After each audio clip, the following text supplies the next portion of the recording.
webinar today. We're going to just wait a few more minutes as people kind of populate and come in. But while you're waiting, if you'd like to go ahead and use the chat and just let us know where you're joining us from, that would be awesome. Just who you are and where you are in the world. We know we're going to have people from around the world, so it will be great to see who is here.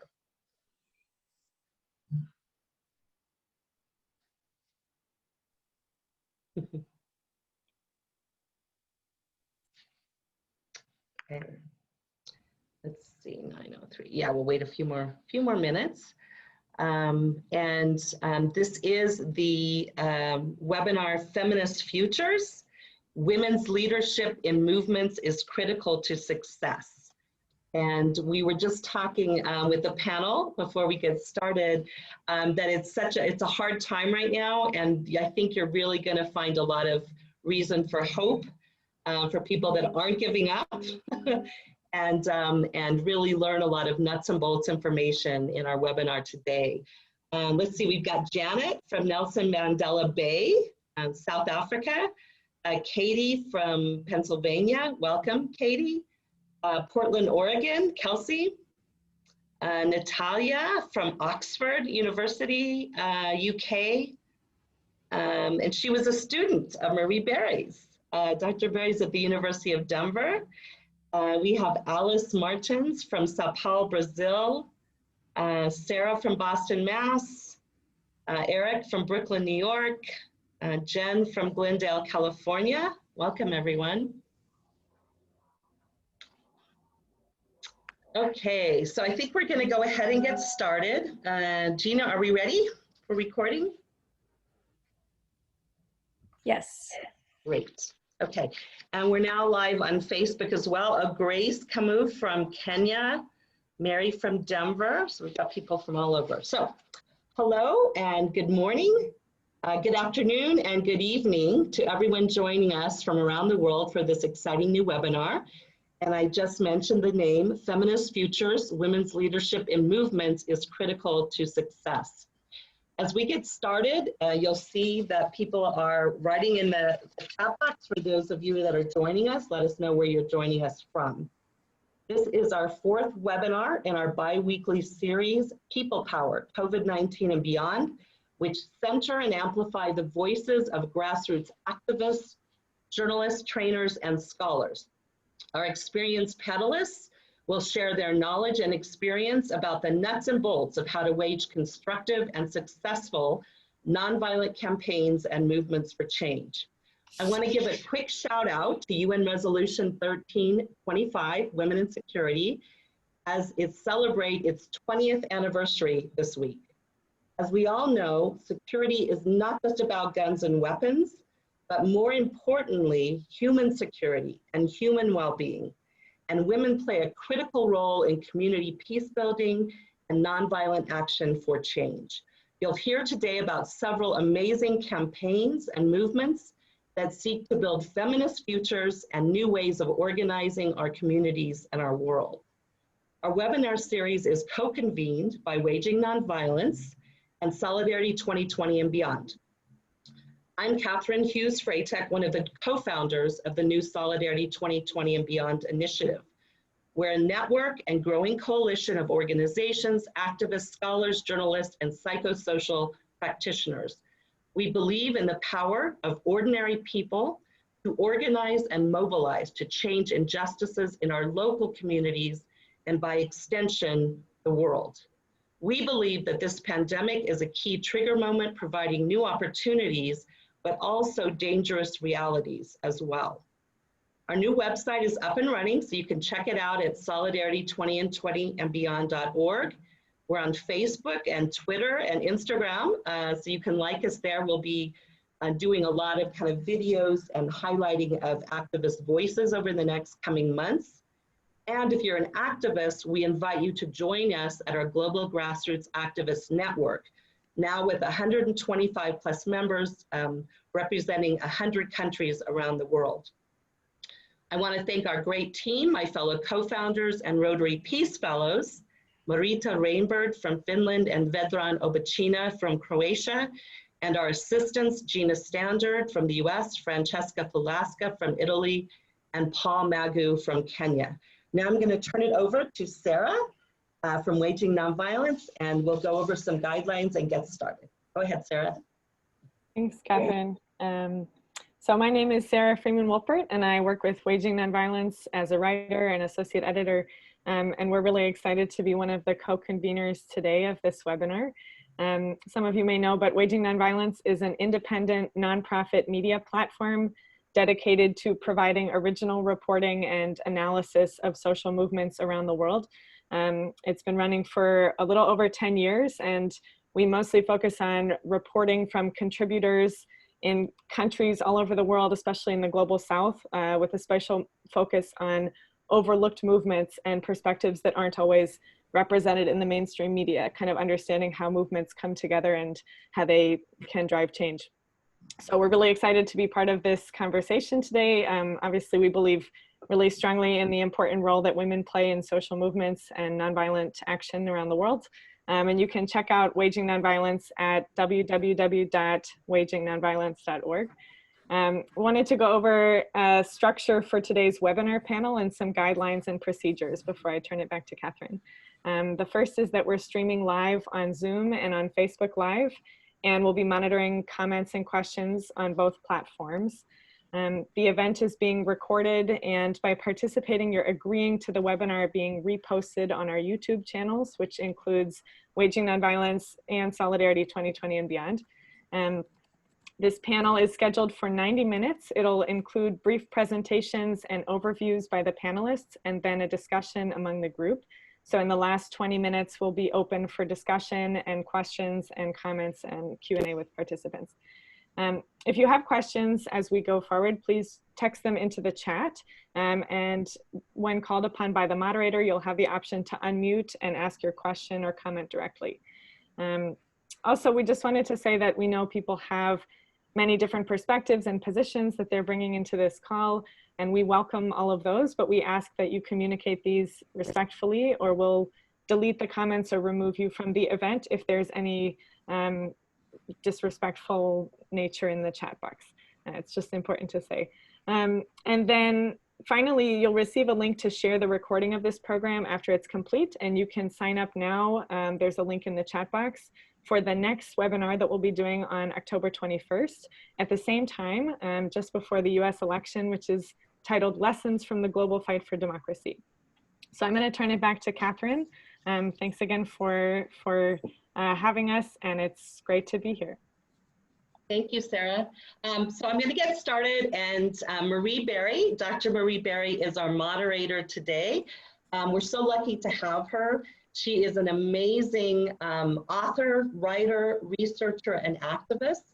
She's at the University of Denver, and she is now the director of the IGLI, Inclusive Global Leadership Institute, which brings women leaders from around the world and activists to be trained in nonviolent action and to connect and create different networks from around the world. Marie, she's written a number of books.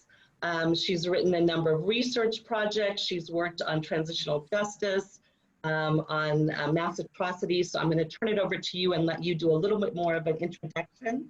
But we really appreciate you being here, and we're excited you're part of our new Solidarity 2020 and Beyond network as well. Go ahead. Awesome, Catherine. Thank you so much for that really generous introduction. And I just want to welcome everybody who's watching us and with us today, and who will also return to this recording over the coming days. I think this is a really important moment in which to have these conversations. I just want to quickly reiterate what Sarah and Catherine said about our agenda. We are going to hear from each of our four remarkable panelists in just a minute. I'll ask a couple questions of each of the panelists, and then we'll open it up to all of you. So please be thinking about what sort of ways you would like to engage with the panelists, because one of our goals here is to really create connections across different movements and across different contexts. Now, we are holding this webinar today in the middle of multiple overlapping and intersecting crises. We are, of course, in the middle of a global pandemic that has cost over 1 million lives, and which has emboldened many regimes to crack down on activists and organizers. We are also witnessing the increasingly dire collapse of our climate, massive fires, hurricanes, mudslides, floods, affecting the lives of people across the globe. We also see the effects of massive inequality and longstanding racism. And from where I sit in Denver, Colorado, in the United States, we are less than 1 month away from a presidential election that threatens to undermine the very existence of our democracy.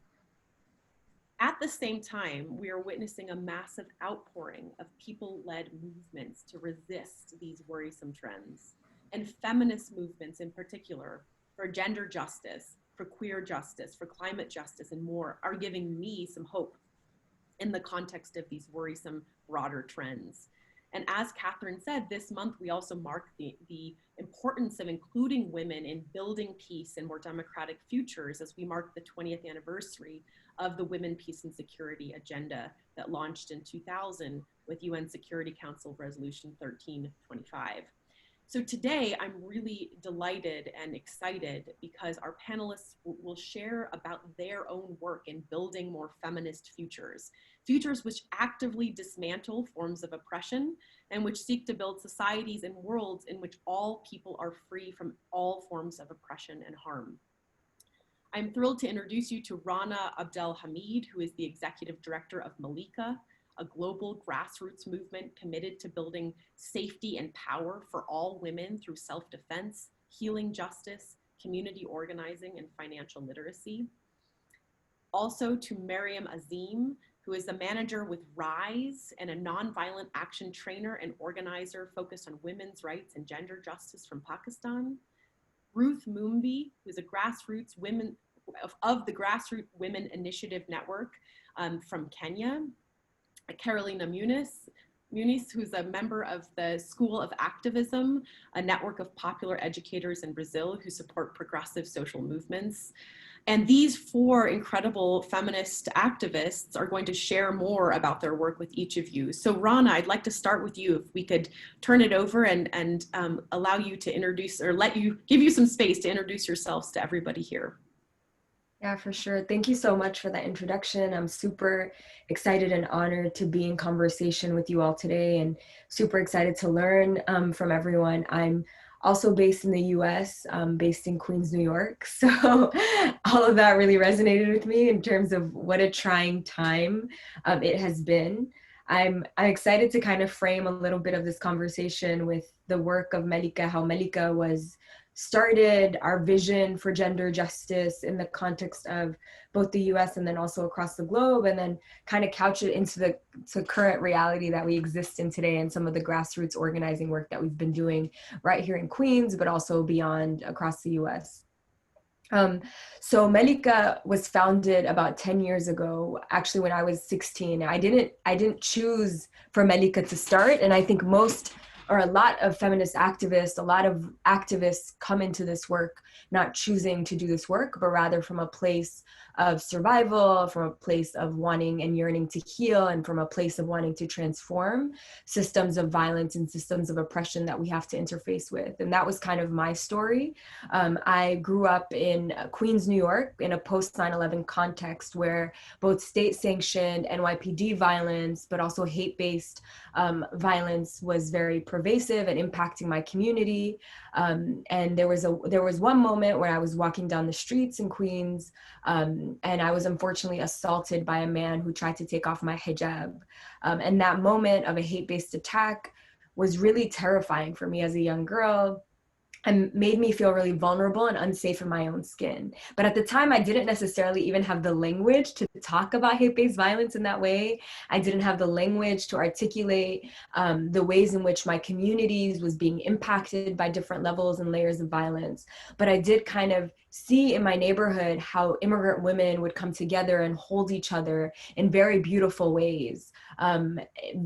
These women kind of supporting each other financially, helping each other find work, and immigrant women like my own mother. And so I kind of emulated that, right? So in a moment of my own pain, my immediate reaction was to actually go out to my friends, right? Women who were in my neighborhood, girls who were in my neighborhood. And this is how Malika kind of was started, not as an organization, but really as a space where I was able to bring together women who looked like me, who had a similar story to me, for us to talk about our experiences as young people of color in New York City at the time. And so also at the time, I had been doing karate. So I had a black belt in Shotokan karate, which is how I was able to get away from that situation. So I started to, in addition to these conversations I was having with girls in my neighborhood, started to train girls in self-defense. And at the time, it wasn't self-defense. It was literally like martial arts karate, which is not that useful. Anyone who's a martial artist will tell you it's a little bit complicated. It's not that useful in a real life situation, but that's what I was doing. And over time, that base curriculum and that base space that we created evolved, right, into this vision, into our better understanding of systems, our better understanding of the ways in which we can create change, our power, and it has evolved into what Malika is today, which is a grassroots organization that's focused on administering 4 main programs. The first is self-defense education and training. The second is healing justice. The third is financial literacy and economic empowerment. And the fourth is organizing training. And our vision is to build a world where all women could be safe and all women could be in their power. And we ask ourselves the question, how can we actually have an impact so that, you know, the stats that we hear, where we hear 1 in every 4 women experience gendered violence, can become 1 in 6, right? Like, how do we give women the tools to organize at a very local level in their spaces to change cultures, to change their economic standing? And recently, you know, we've been operating for 10 years. We've been operating with an incredible volunteer base, allowing us to reach over 40 countries across the globe, training over 20,000 women across the globe. And recently, in light of the pandemic, to kind of bring it to our present day, our focus has really been on doing these healing justice spaces, right? With an awareness that many women in our community, specifically working with Brown and Black, Indigenous women of color, non-binary folks that are impacted both by this current moment of reckoning with racial violence that has existed in the fabric of this country for so long, and also the reality of a pandemic that has impacted our communities in a very disproportionate way, specifically working class communities. So I, for example, based in Queens, everybody around me was impacted by this pandemic. Almost every family that I'm connected to had someone in their family who got sick. And we survived on mutual aid networks. We survived on being able to support each other by creating safe space and financial tools for each other to be able to actually feed ourselves and financially be able to survive in this moment when, unfortunately, our government was not providing us the tools to do so. And social distancing doesn't work in places like Queens, where we live very cramped in small apartment buildings, and working from home doesn't work for families like our own, where people are working class and they're the cab drivers and they're the ones who are on the front lines as nurses and as teachers and as small business owners. And so the things that we have been doing has been really focused around mutual aid support, supporting working class women, immigrant, undocumented women. It's been rooted in our weekly healing justice spaces, knowing that right now, a lot of women are unfortunately isolated with their abusers and don't necessarily have the space to connect with the resources that they might need.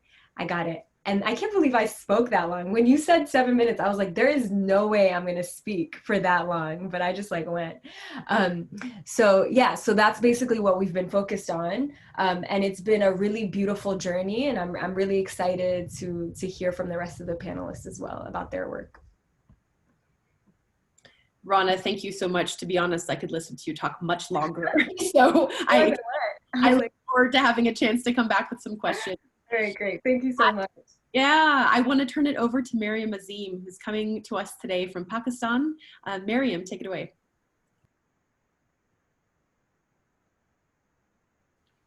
Hi, everyone, and thank you so much for this opportunity to speak with so many of you at the same time. And I have a confession to make. I'm pretty nervous right now, and being in front of so many incredible women and men, and it gives me so much hope to see that there is a lot of people. There are a lot of people who are interested to learn from women who are feminists, who are movement builders, who are movement leaders. So. My bio has been posted in chat, so I'll just say very little about myself. I am currently working as the Director of Movement Support and Learning at RISE, and I'm extremely passionate about playing the backstage role by providing training, education, and mentoring to movement actors. I work with women, men, and transgender communities, more specifically in Pakistan, and I do have a decade's experience of building, delivering, and evaluating training programs in human rights education and women leadership more specifically as well. So it's an honor to be here and to talk about my story in front of you guys. Thank you so much for this opportunity. I'm just gonna quickly share my screen, and I'm very typical of a trainer. So yeah, share screen, and there it is. Okay, so since we already are aware of what this topic is all about, I would want all of you to quickly post something that you can identify in the room that you're sitting and that gives you power and why. You have 30 seconds to do that, and just one word and one sentence. Your time starts now. One thing around you that gives you power and why.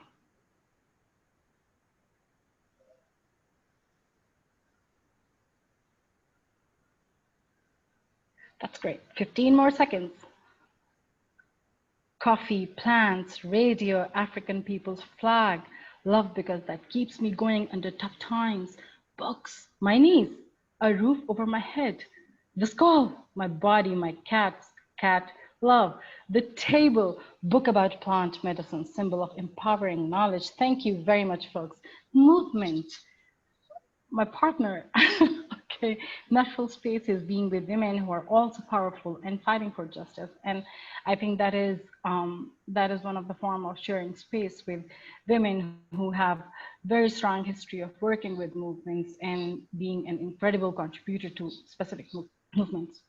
And then next, yeah, so next thing is, why do you think we should pay attention to gender specifically in nonviolent civil resistance movements? You have 30 seconds to post your response in the chat box.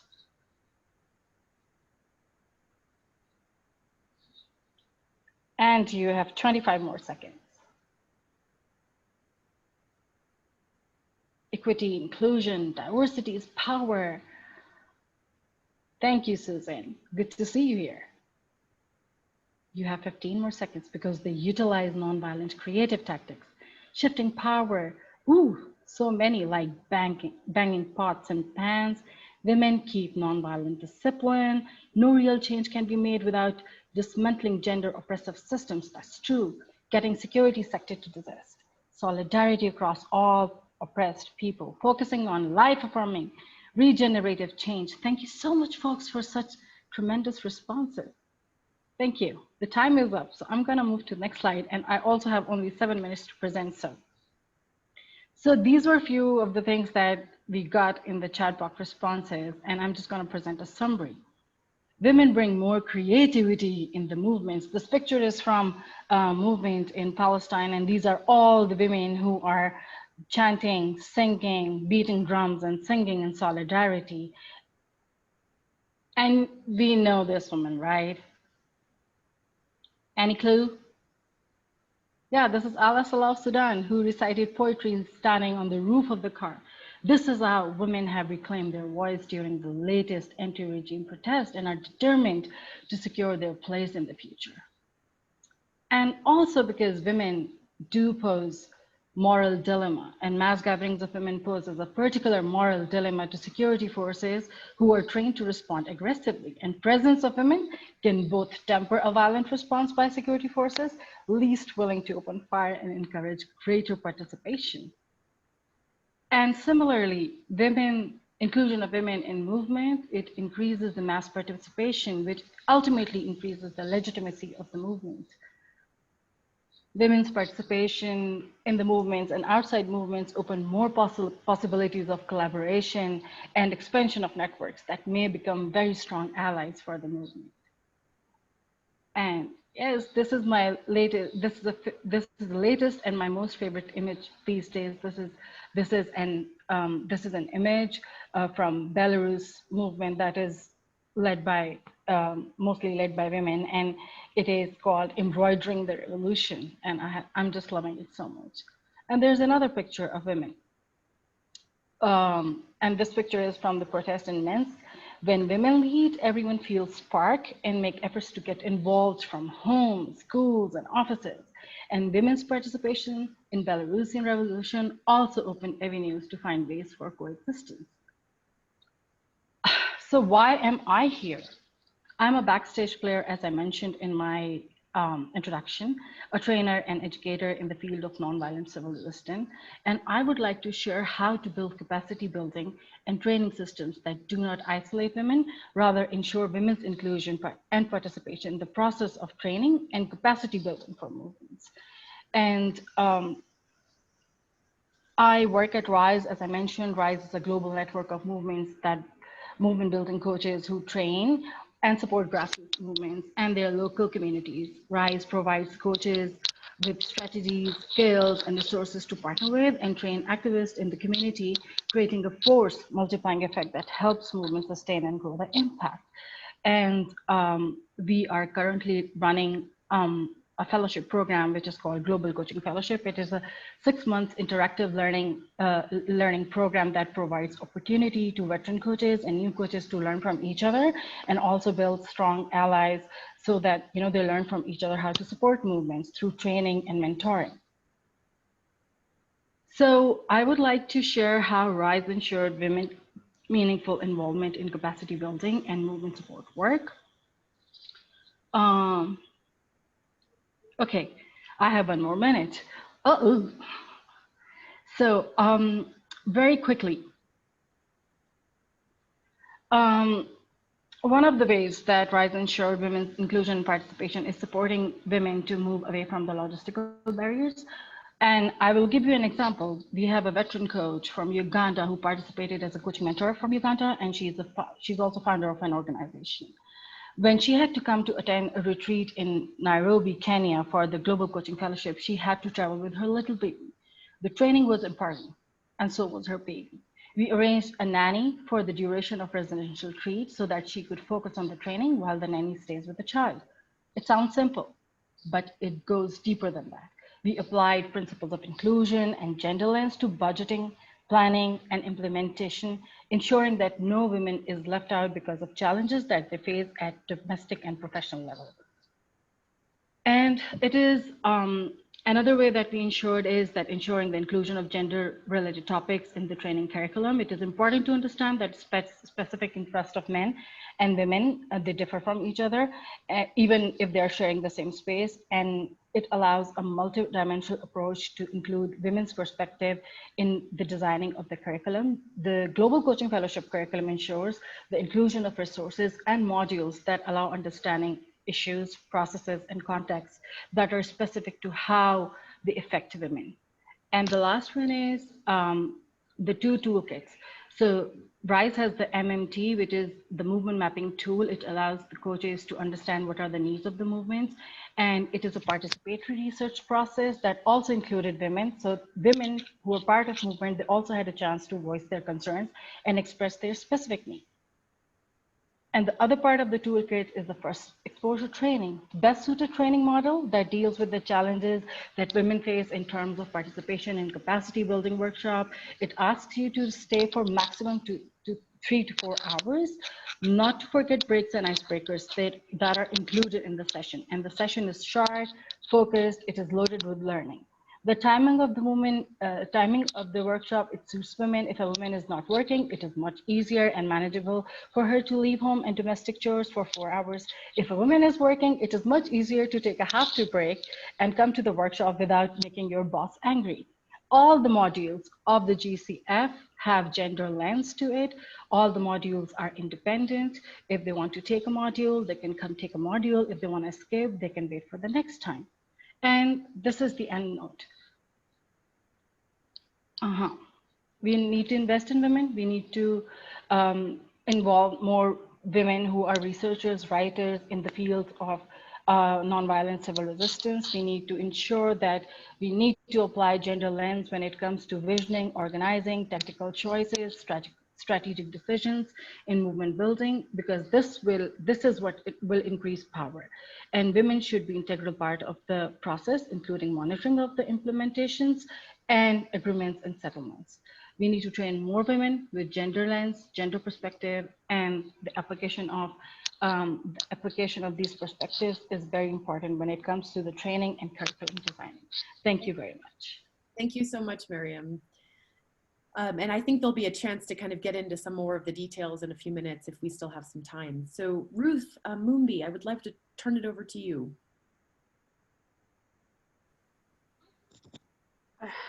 Hello, everyone. And I'm sorry that you can't see me on video because I'm also I'm afraid I don't have a good connection. And if I turn my video on, it might affect my presentation. But I'm happy and humbled and privileged to be here and also to be in such a powerful and a powerhouse of people full of love, full of hope, and full of support. I'm a community organizer and an activist from Nairobi, and I work I work in the informal settlement of Nairobi. And basically, for people to understand who I am and what motivated me to become an activist, I was born and grew up in a slum, in one of the largest slums called Moderator in Nairobi, Kenya, which has a population of almost 500,000 people. And it was quite a struggle growing up in such an environment where insecurity in terms of women being raped, young people being killed by police, evictions were order of the day. So, and I think part of the struggle that I grew up watching and seeing happening in my community made me to be an activist. In 2008, when Kenya was hit by the post-election violence because of ballot, whereby there were a lot of skirmishes and people were fighting, it was a tribal war. We realized that many of the people who were deeply affected by the skirmishes were women and children. And they were coming from the low-income areas. They were incited by the politicians to fight against each other because of a ballot. So what did we do as women? We wanted to create an alternative. We wanted to create a space, a space for healing, a space where we can bring everybody on board. Because the people who are fighting were young men from our communities, and our argument was, if these people, if they are young men, then we as women, we have power to bring them on the table and talk to them. So we formed an informal organization called the Grassroots Women Parliament, which was specifically to bridge the gap and bring cohesion between the communities that were fighting. Today, I want to focus so much on the work that I have been doing during this period of COVID-19 pandemic. I've been working with the community, a neighboring community in Nairobi, where on the 4th of May, early morning, the Kenyan authorities decided to evict over 5,000 people from their houses. the evictions happened in a village called Kariobangi, and the people who were really affected by these evictions and who were at the higher risk were women and children. They were deprived from their home. 100 families were forced to sleep out in the open for weeks. They were forced to gather and to look for alternative.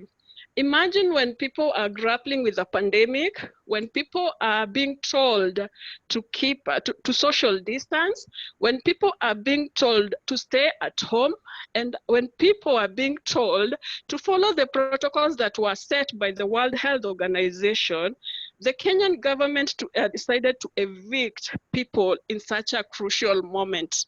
So for us, and in the community where I come from, social distance is something that doesn't even exist. It's a privilege. It's a privilege to social distance, because how on earth could you tell us to social distance? Will you tell us to stay at home, but in the middle of the night, early morning, you come and evict people?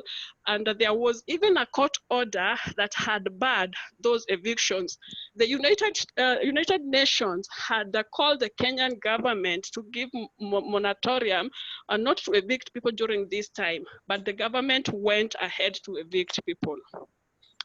So as activists, as community organizers, we realized that their stories, the stories of these people were not captured by the mainstream media. And I want to talk about the power of social media and the power of also people who are influencers, who can influence on social media. So what we did, we called one of the leading activists in Kenya to come on the ground, because he has such a super powerful following on Twitter, and he did a live chat on Twitter, and showed how the situation was in Kariobangi. At that moment, when it started trending, the Kenyan media didn't have an alternative, because they had been barred by the government not to air anything about Kariobangi. But when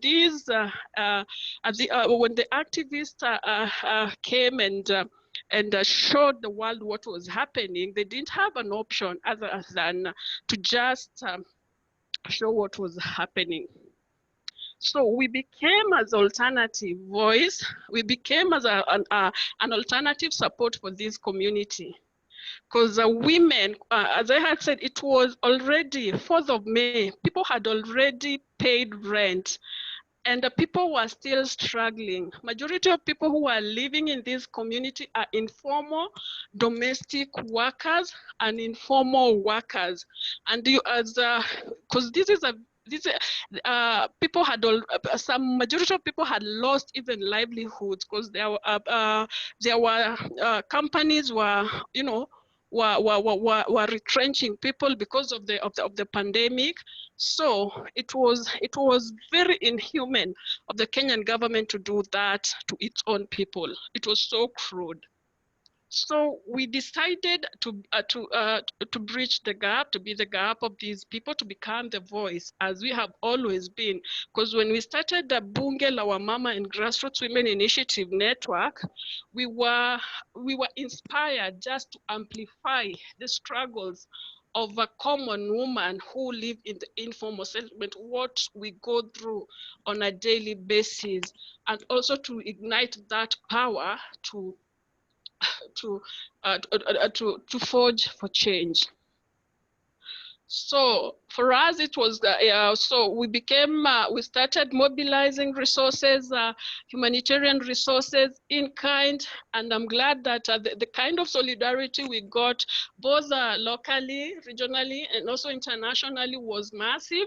And we were able to relocate and to pay rent, and also even to pay for hospital bills for women who are pregnant. Over 60 women were beneficiaries of a solidarity fund. So for me, when we talk about a feminist when we talk about an alternative world, for me, you know, I have grown up in a community, or rather in an environment where we have been affected like any other woman globally, and in Africa, we have been affected by patriarchy. Those are the viruses that have in the past and continues to affect us. You know, we have also been affected by unemployment, hunger, extrajudicial killing, and femicide. So for me, when we talk about alternative future, a world that I would love to see in future is a world beyond profit and privilege. A world beyond singing, a world that will sing the song of humanity. Because after the research that we did, these people were evicted so that the government can initiate a sanitation project that is partially funded by African Development Bank. And what we have decided as a movement is to call out on African Development Bank to shame them, to name and shame them, because it's not right. You cannot put the lives of people before. You cannot put profit before the lives of people. It's lack of humanity. So being in such a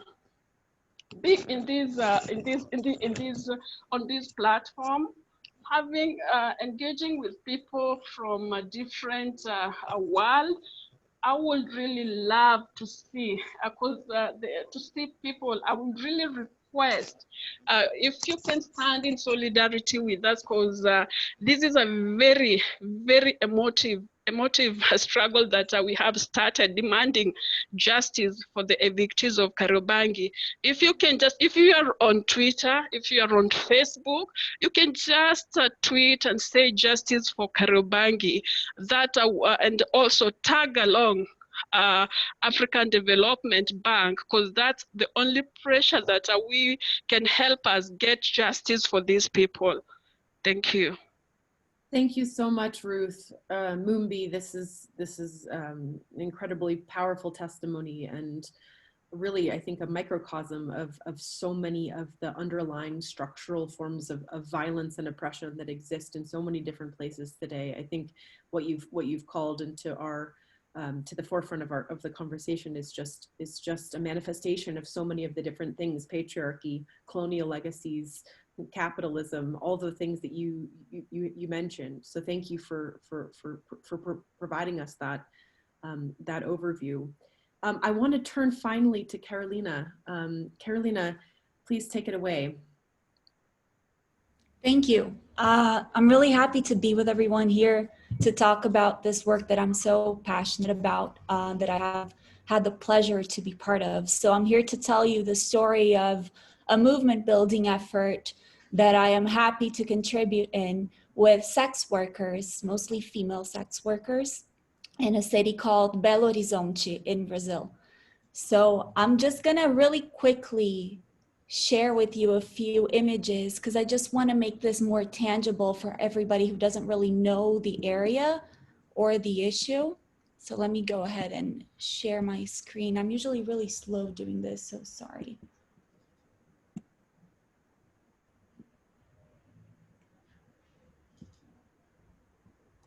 So can you all see this okay? I don't think it's in presenter view, but it's okay. We can go ahead. So we've named these efforts Mina, which in Brazil is slang for girl or woman. This is a name that the sex workers have chosen for the program. And we've been doing this since 2018. We've been doing this through the School of Activism, which is the collective I'm part of. We're also people working in the background, like Mariam said, so we're capacity builders through popular education. And for us, this means mostly two things. Well, it means many things, but mostly it means that we build educational journeys with the communities and not for them. and that the education is deeply rooted in everybody's lives and history and daily experience and local knowledge and wisdom. So it's not a pop in, give a training and pop out sort of work. It's long-term work where we stay in these territories for years and years, in some cases 10 years or more. In the case of Belo Horizonte, we've been glad to be there for a little over 2 years now, and we're probably going to be there for at least 5. So this is where we are, just so everybody who doesn't know the area gets a feeling of the kind of work we're doing. We're here in this little red dot. So I'm based in Sao Paulo, a few hours away from Belo Horizonte in a different state. But Belo Horizonte is located in the southeast of Brazil. It's a relatively wealthy and well-developed city compared to the rest of the country.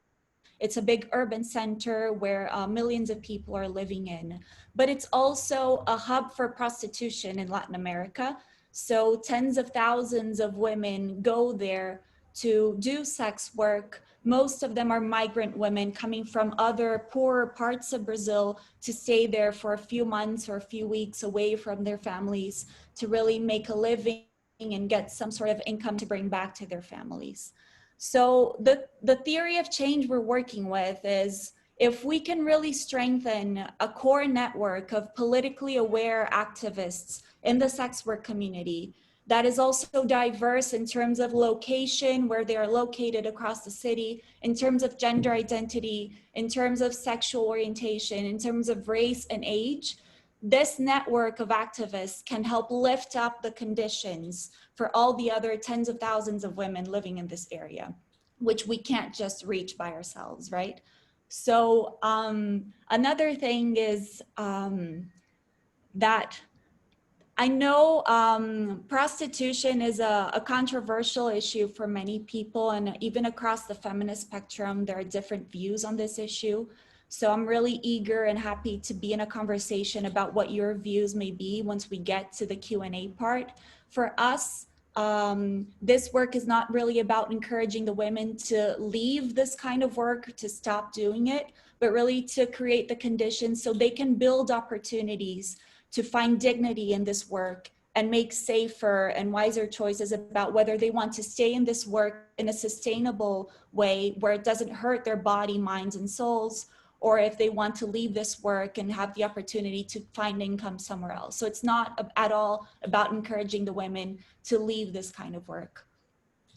So when we, what is the kind of background work that we're trying to do here? So this is a photo of the last collective gathering that we were able to do with around 50 women in March this year. It was right before, literally the week before the pandemic struck in the southeast of Brazil. So this is a little dancing game that the women were doing. And this really goes to show the kind of knowledge that we're trying to engage here. So we're used in Western societies to think with our minds, but the women, they carry so much wisdom in their bodies and in their emotions. So we're trying to really build a vision for the movement and strategies for the movement from the knowledge that comes from our bodies and emotions. So dancing, the arts, other forms of expression, oral history, oral wisdom, they're all a big part of the kind of work that we're trying to encourage.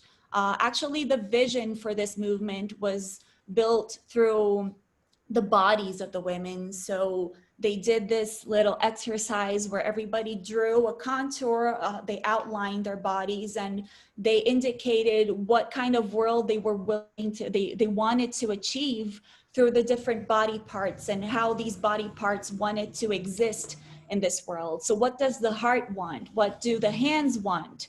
What does the head want? What do the feet want? And then this is the vision for the movement. It's not really based on strategic analysis. It's based on the amazing knowledge and history that these women carry in their bodies.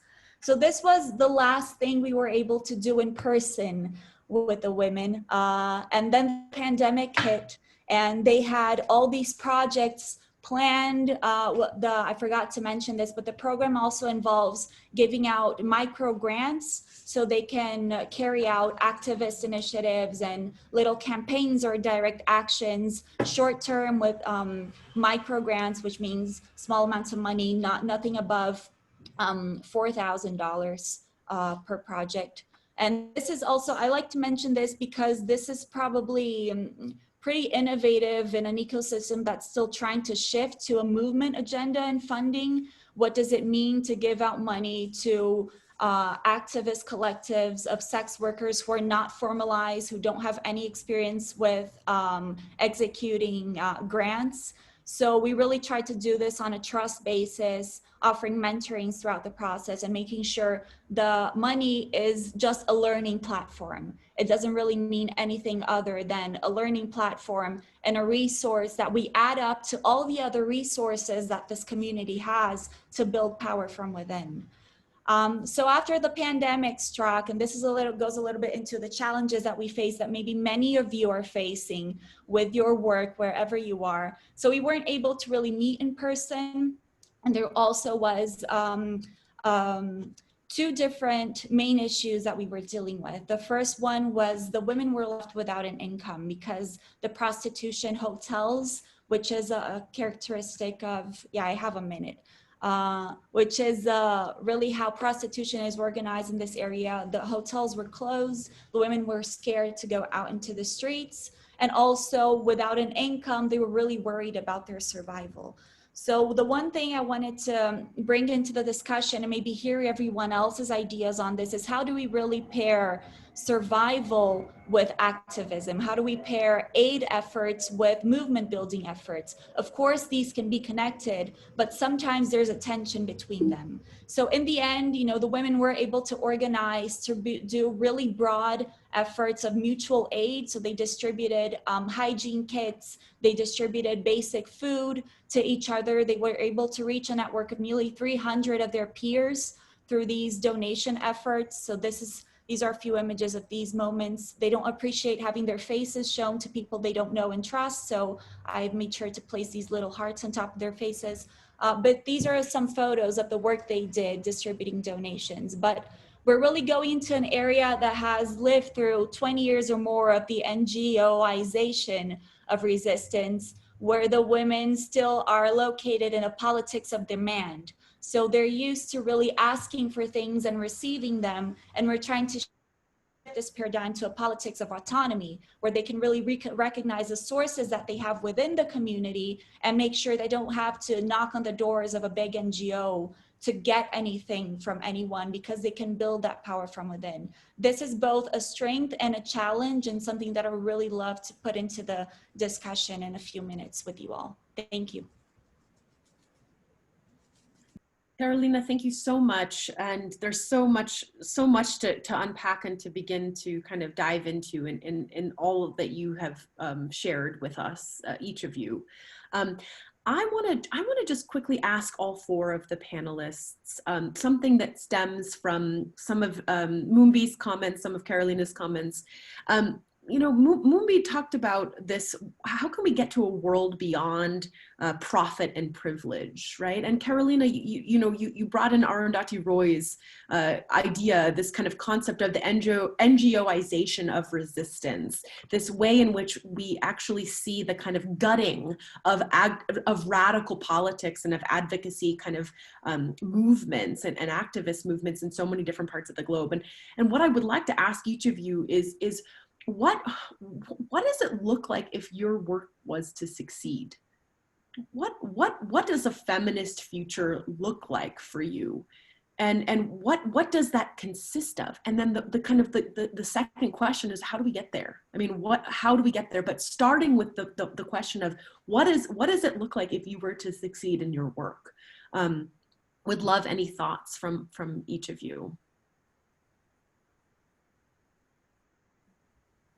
I'm happy to jump in really quickly. That's actually, I love that question so much. And in Melika spaces, we always ask the question in a little bit of a different way of what does the world sound like, smell like, feel like, taste like if all women were safe all women were in their power. And that's kind of the vision that we're working towards, which is a vision that is rooted in our model for change, basically, is rooted in this idea that it happens in collective, in community, in relationship, right? When women are connected, when we're in deep relationship with each other, when we have kind of an opportunity to rely on each other when things are to go wrong, and are able to build resources as a collective, financially, socially, politically, then we can kind of have access to political, economic, social capital and power.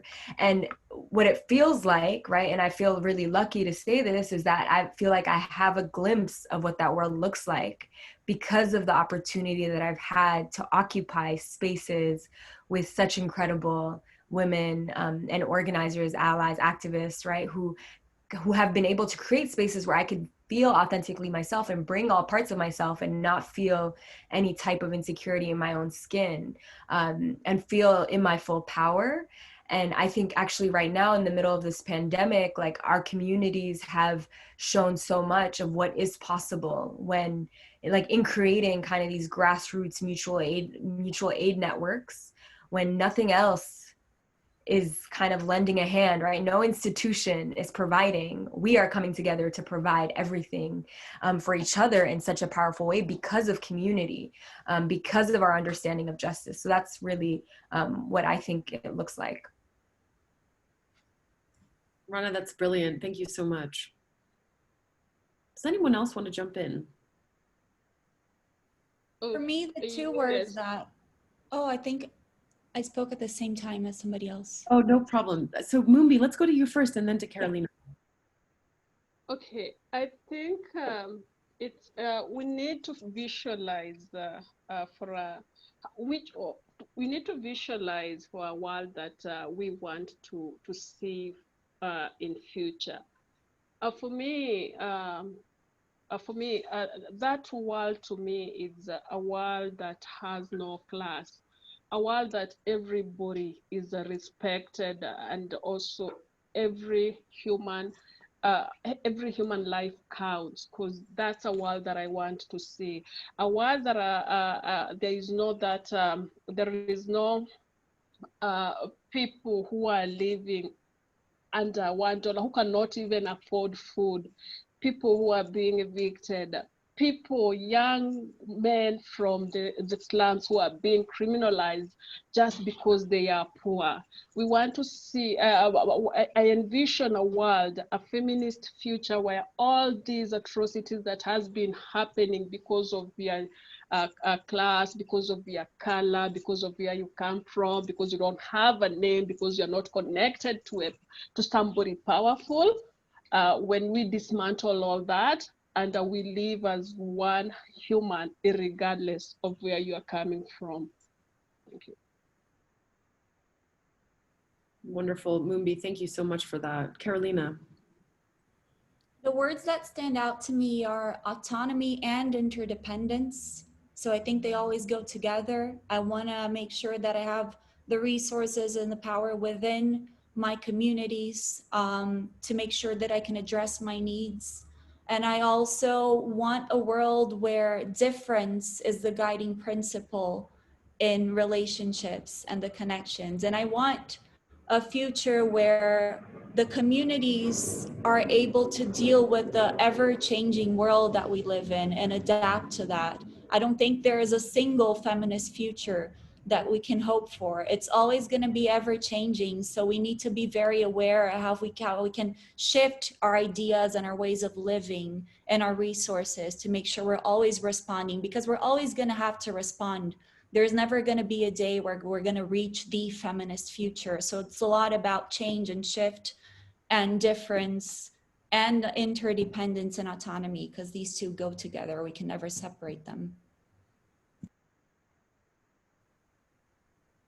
Thank you so much. Can I quickly say something? Yeah. So in terms of the feminist futures and how we look at it, I strongly believe in a system where women are supporting women and talking of the situation and more specifically to the pandemic, when any tragedy hit in a particular situation, women get affected the most and to the deepest level.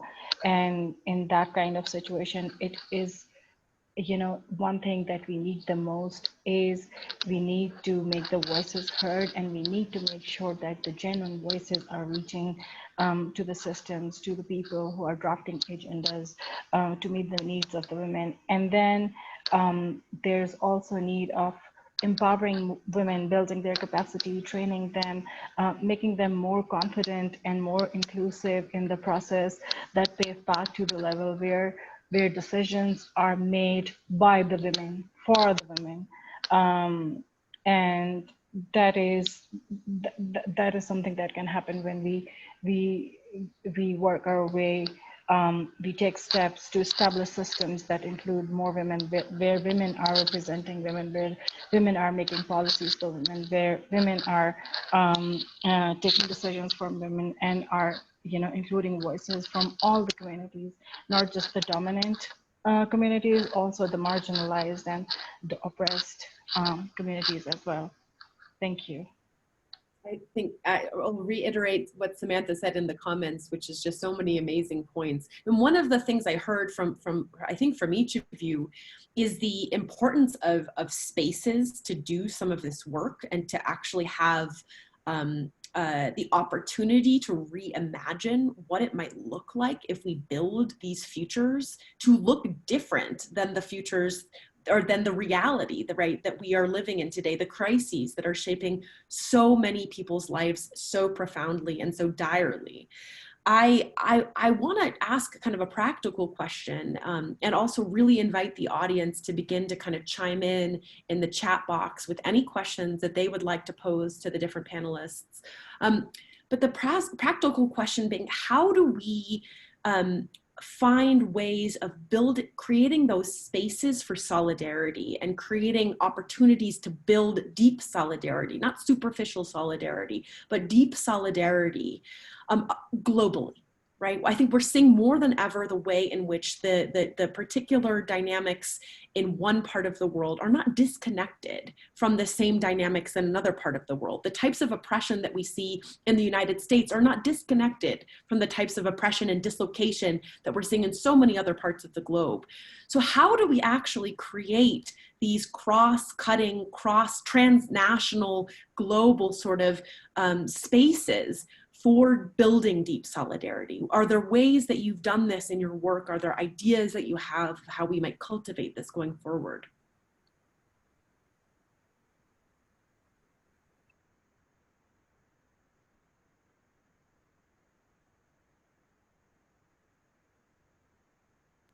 Well, the silence, I think, tells us a lot. It's a big challenge. Also, I think the word space, it connects to our live experience, right? So space is really important because it connects directly with how we go about our daily lives. If there is no tangible change, there is no space. And this is why even physical spaces are so important for movements. When I live in a really big city in Brazil.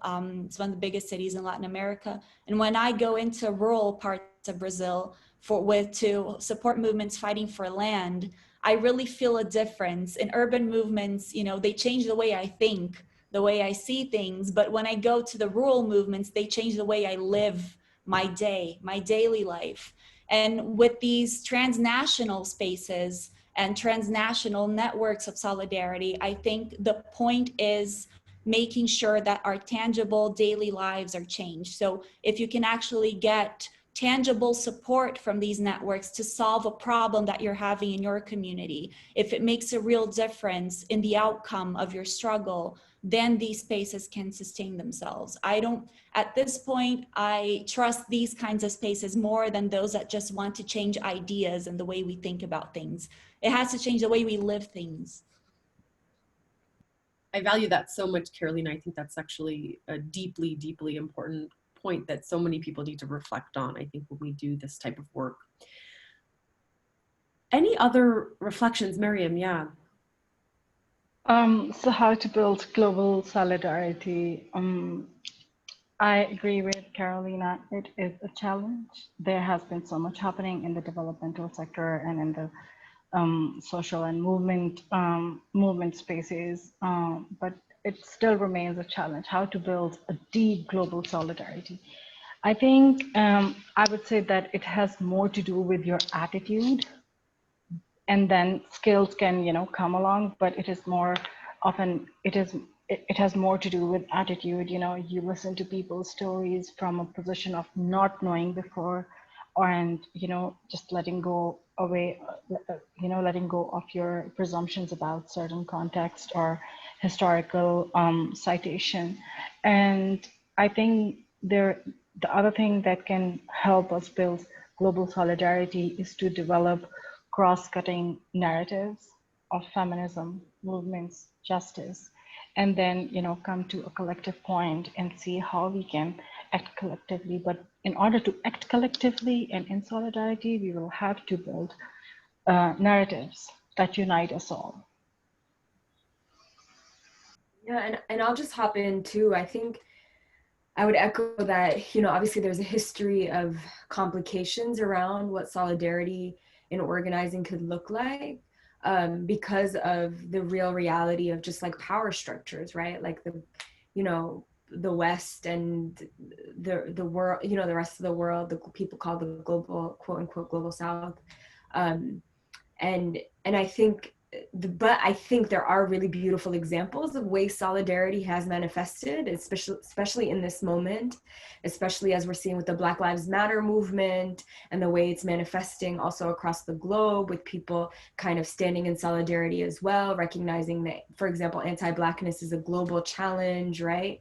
And seeing that from an intersectional lens, right? Like how it impacts specifically women and minoritized women. And so I do think that there are examples of that, in which there's like specific engagement in learning different tactics around protests, right? Where people were learning from Hong Kong protesters, or like people were learning from like folks who do movement work across the globe and bringing it to the United States. And then there's just like, sometimes solidarity looks like, you know, you don't need to have like a really deep relationship, but it looks like funding someone's ability to do movement work, and that's enough. And that's really how you're creating like real deep, effective change at a local level. And so I think there is like different layers that go from really building relationship and exchanging ideas and education and learnings, to just one-off, like, I support your work, like how can I help you elevate it, amplify it? Is it a tweet, right? Is it money? Is it a connection to an institution? And then that's also solidarity as well. So yeah. Thanks so much, Rana. We've got a lot of wonderful questions in the chat, so I just want to pose a couple of them at once and give each of the panelists a chance to engage with whatever question they would like to engage with.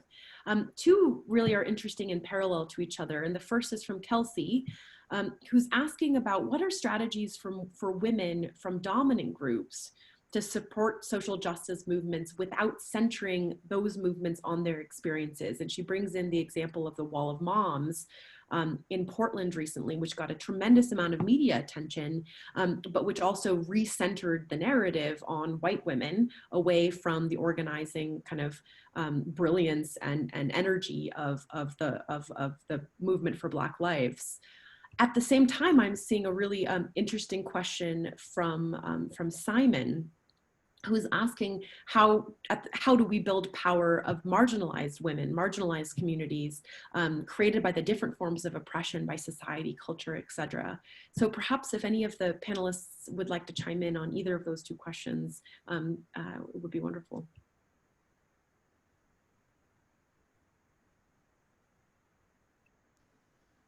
I can say something about the question that was posed by Simon, how we build the power of the marginalized women created by different forms of oppression by society and culture, etc. So here's the thing, Simon. As women, we understand that we cannot operate in isolation. And this is something that men should also understand. And that is where I believe that the two parties should come in alliance with each other. having each other together for a same narrative, for a same vision may help in overcoming the oppression. Also, most of the times when women who are marginalized do not feel empowered is because they are not being educated, they are not being made part of training systems, capacity building systems. So basically reaching out to the grassroots level of the marginalized communities and then handpicking the people who are actually marginalized and then reaching out to them, listening to their needs, and then developing systems, curriculums, trainings, capacity buildings, programs that cater to their needs. And just very quick thing about NGOization of the movements. It's a very fragile relationship. NGOs are, they are trying to, collaborate with the movements for their own motive, and movements are trying to sometimes resist and sometimes accept those kind of relationships. So, both entities should make sure that none of them are intimidating the fragility and the nature of the work that they're doing. Sometimes when you get too close with donors and funders, this is my own opinion, this is not something that I would generalize, you may end up subsidizing the impact of your own movement. Thank you. Okay, can I add something to answer to Simon's question? I think identifying a commonality or the struggles that brings us together, the struggles that have made us to be marginalized.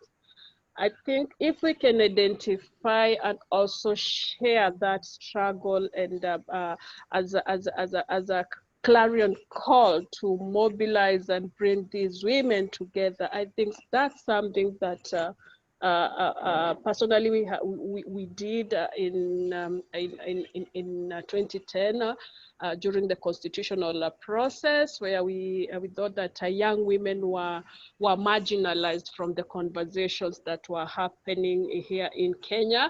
So we identified all those struggles of young women and the injustices and things that have been, and how young women have been marginalized, and we rallied around the issues that have made young women to be marginalized. I think that's also a strategy that can be used, identifying the commonality of that shared vision, or rather that shared struggle that marginalized women feel. Thank you so much, Mumbi.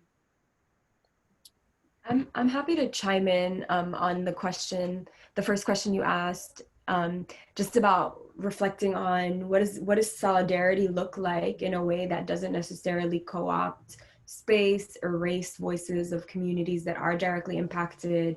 And you talked about the example of the Wall of Moms, right? And I think there are many examples, right, that are like that, where, folks are well-intentioned, they are having impact in a specific way, but in a way that might also detract from the voices of marginalized communities who are the center of the movement, right? And who carry the movement in many ways. And so I think just like as an ally who doesn't necessarily, share the identity of folks who are directly, experiencing harm structurally, it is really important to be aware of the space that you take up, right? And how you show up and who you're taking direction from.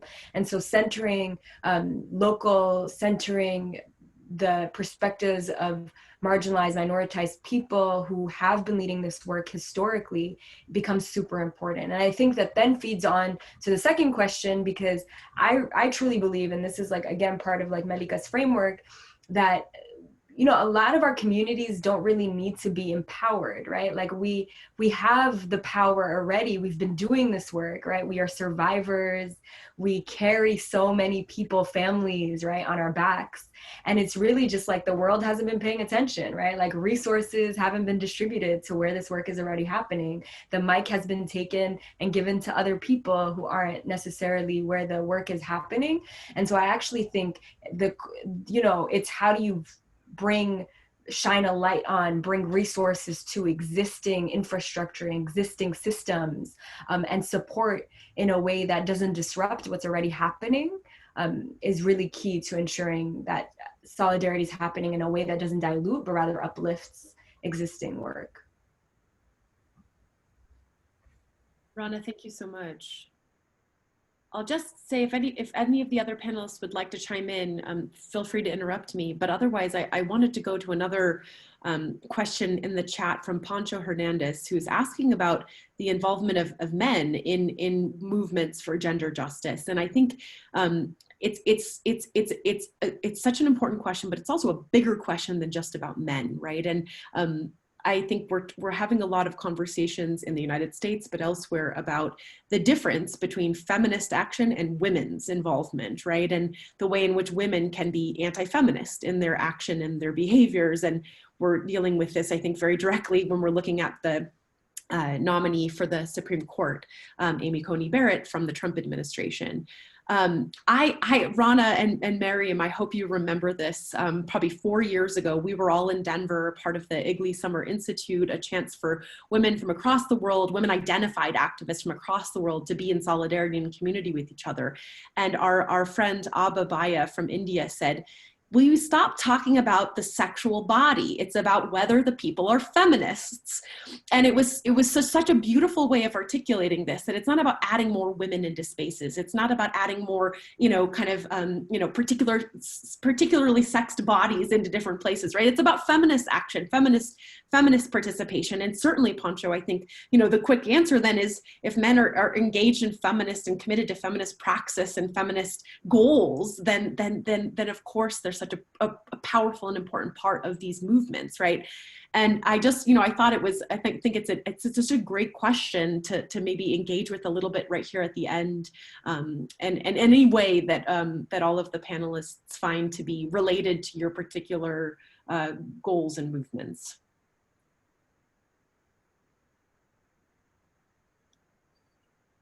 Breaking binaryism, I think, as Pancho just put it in the chat, exactly, right? Breaking down this binary between men and women, and this assumption that a particular gender has a particular set of goals and ideals.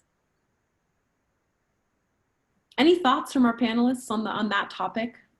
Or any ways, perhaps particular ways that you've dealt with these issues in your work? I could jump in real quick. First of all, yes, +1 to breaking the binary, right? Like, the assumption that the only folks who will move feminist work are women identified is not correct, right? We know that non-binary people, we know that folks who are more gender fluid kind of fit within and have moved conversations around gender identity in such an important and powerful way that like greatly contributes to the work that women activists are able to do, right? Both trans and cis women activists. So it's really, really important for us to move beyond kind of this binary spectrum. I also would like just elevate as an example, like one of Medica's core programs is a masculinity engagement program where men literally take our healing justice program and sit and reflect on the ways in which they internalize different forms of gendered biases and internalize patriarchy and violence in such an important way, and have like really important conversations around transformative restorative justice, right? And how do they organize and show up and as allies. And it's just so, for me, it's like really beautiful to watch. Like, I think there's a lot of growth that happens in that space and deep reflection and how to show up in solidarity. And some of my, most important relationships and that have supported my work have been with men and who've really been beneficial. And so I don't think, that this work has to be exclusive or should be exclusive.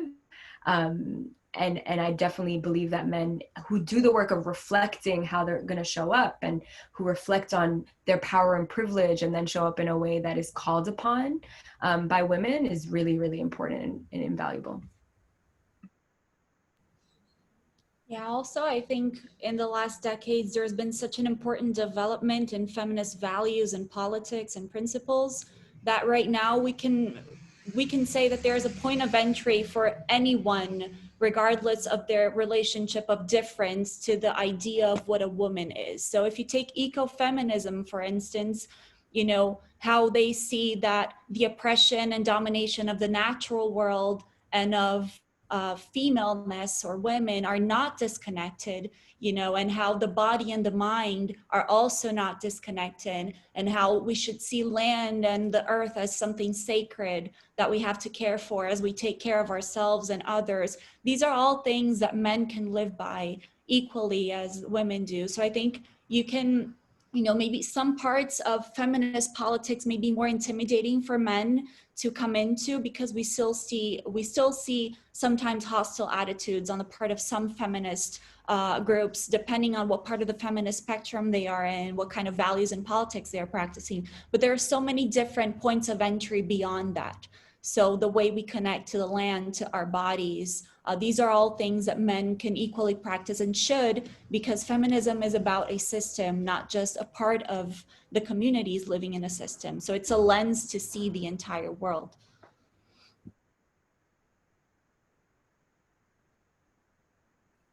That's a gorgeous way to put it, Carolina. Thank you so much.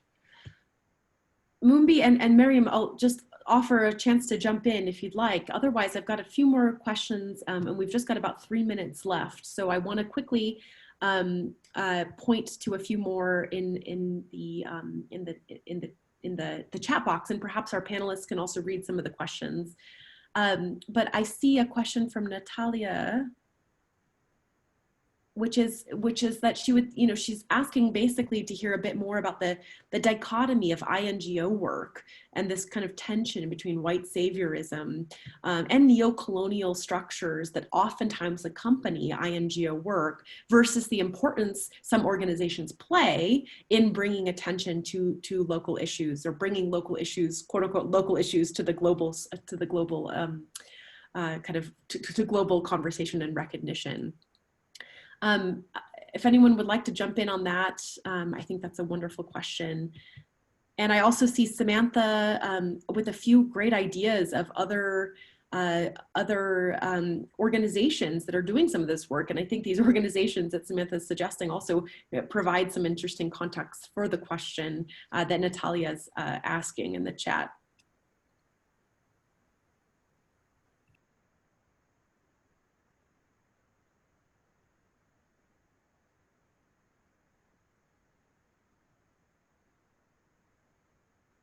And I'll say, if there's no immediate thoughts that come to mind, what I would also kind of invite each of the panelists to do is just leave us with a closing thought that can perhaps build some sort of commitment for those of us who are watching, for those who are in the room today. What can we do? Is there anything we can do kind of right now in 30 seconds or less to be able to support the work that you're doing, to be able to support this type of feminist organizing and activism across the globe? I could jump in to kind of touch on that question and then also wrap a final thought, because I think it might connect. Like, I believe that this moment in time, right, because there's so much going on, and there's so much movement, and we've seen how these systems of governance, right, and these global multilateral institutions and all these different entities really have failed so many communities and so many people, right?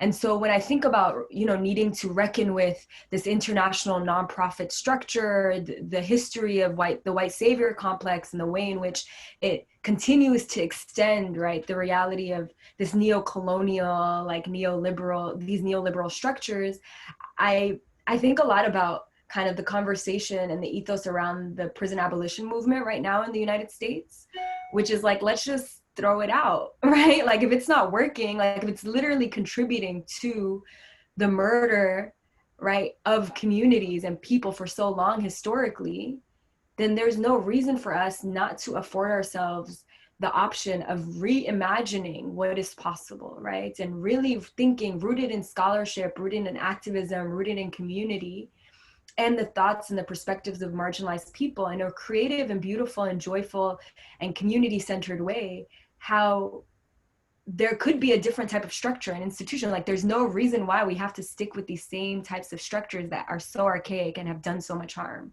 And so that's like my one call to action, is like, I invite everyone to imagine, right? And to be creative and to read abolitionist scholarship, because I think so much of that scholarship is rooted in a history of reimagining what could be, and actually rooted in what has been possible at a very micro level for many communities across the globe.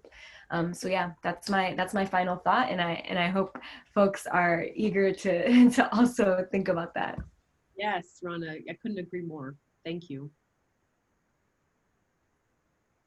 Catherine, I think we probably are running out of time, but let's just, can we do quick 15, 30 seconds from the panelists? Any final closing thoughts? Yes, I would say even a minute or two. We've always gone over a bit and we started a little late, so we'd love to hear your closing comment. Yeah. I can quickly go next. One thing that I just would like to encourage all of us to think about is, as I said earlier, that we cannot operate. None of us can operate in isolation. We need each other to succeed. And then I would just like to say that make your partner, especially if they're males, they're your real partners when it comes to movement building, and your social development work. And also think about feminism as a very fluid phenomena. There can be changes that can be made into this phenomena. This narrative should not be something that is carved on the rock. It may need improvisation. So improvise if you need to improvise according to your context, according to your culture, according to the society that you're living in. And then also reimagine the future.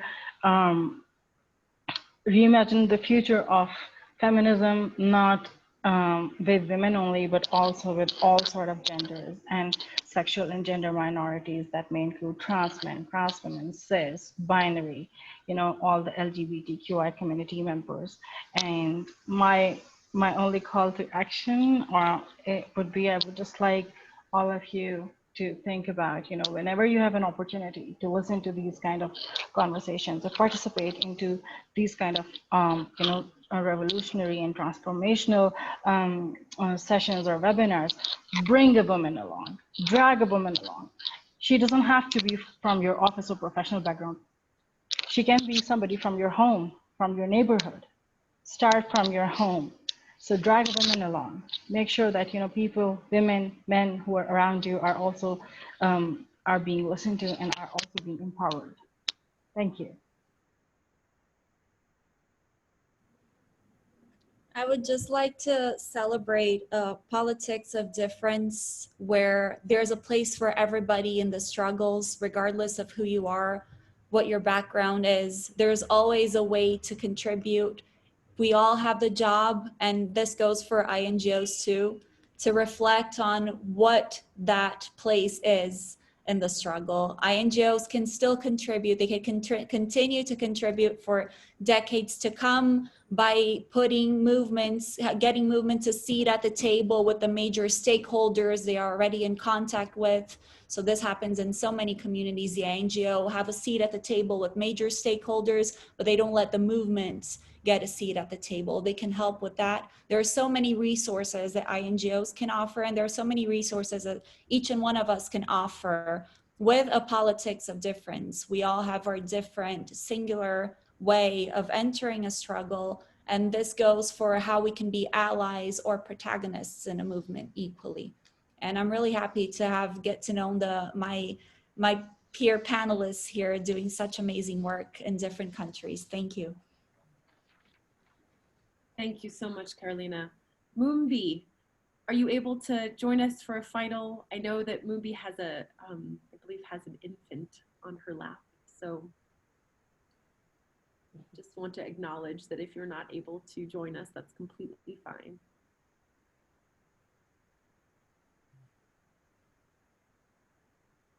Okay, well, Mumbi, if you join us back in a minute, I just wanted to quickly close my own kind of thoughts, which is just inspired by everything that Rana and Carolina and Miriam and Mumbi have said today, which is something that Adrienne Murray Brown said the other day. Oh, good, Mumbi's here. Mumbi, go ahead. Oh, you're muted.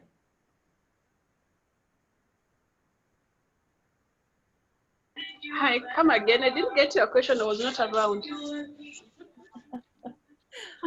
Sorry, I'm multitasking. I don't have a help. Mumbi, she was just asking for a final closing statement from you. Just a final goodbye. Great to see your lovely boy. On my final, my final goodbye is I will request, let us stand in solidarity with each other. Let's create that authentic solidarity. And let's continue supporting the work of the grassroots. And also, I would really appreciate if we can continue supporting the frontline activists who have been also on the frontline, who have been criminalized, who are facing a lot of challenges also in terms of even resources. If the resources can trickle down to community organizers so that they can continue doing the wonderful job that they are doing, I think that will be what I can really say can help us achieve the future that we want to see. Thank you so much. Thank you so much, Mumbi. And I just want to capture something that Adrienne Mary Brown wrote and posted the other day that I think reflects so much of what all of you have said. She said that, you know, it feels sometimes, and I think right now, like everything is broken. We must, each of us, fix our attention on the nearest wound, conjure within us the smallest parts of ourselves that are still whole, and be healers. Heal with words and prayer and energy, heal with money, clean water, time, and action. And she went on to say, our visions are ropes through the devastation. Bringing it back to what Rana said about visioning and imagining a different future, imagining what it would look like if all of our work was manifested, was realized. These visions are the ropes that lead us forward. And I'd encourage that sort of, that imagery to stick and to help guide us and guide each of you in your own work as we kind of end this webinar and think about ways to continue to build towards more feminist futures going forward. Thank you all so much. I'll turn it over to Catherine. Thank you so much to these amazing moderator and panelists, Marie, Mumbi, Carolina, Rana, and Mariam. And to all our participants, you've had some great chat comments, some great questions, and I think this was a really rich and valuable webinar experience. I'd just like to end by saying kind of what Marie was reinforcing. In a time of such darkness and insecurity and pain right now, you have given us light, motivation, and hope for the future. So we really appreciate it. Hopefully you'll be able to sign up for our next webinar in 2 weeks, Lessons from the Global Fight for Democracy, which is just continuing this conversation about the grassroots activism for change. So thank you everyone, and we'd like for you all to be able to unmute now. And I'll say goodbye at once so we can kind of connect with each other. So just unmute, and if everyone would like to say goodbye, we'll close out. Bye. Thank you so much. Bye. That was great. Thank you. Bye, everyone. Thanks, everyone. Gratitude. Thanks. Bye. Bye. Take care, stay safe.